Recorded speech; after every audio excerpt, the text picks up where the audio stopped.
Hello friends, welcome to our YouTube channel. In this video I'm going to show you how you can fix heating issue while charging your infinix smartphone. How you can fix this problem. Before watching this video, if you have not subscribed to our YouTube channel, then subscribe to it and like our video. So let's start friends. First you have to open Google Files.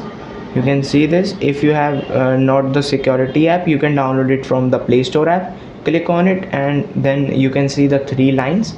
Click on it at the left side corner.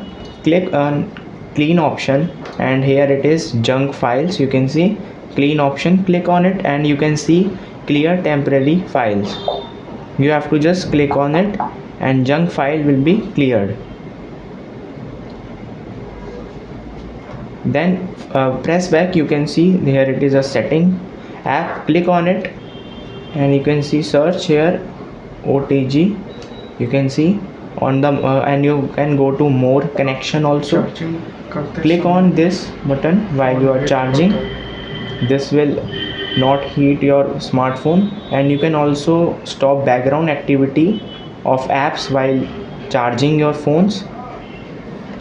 Go to app management and go to app list. Here you have installed apps. You can see you can click on storage and cache. Clear cache this storage, mobile data and Wi-Fi. Here you have to click on background data off.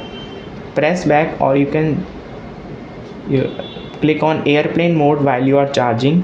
It will stop the background activities and it will not heat your phone. I hope you like this video. If you like this video, then subscribe to our YouTube channel for more helpful tips and tricks videos. See you next time.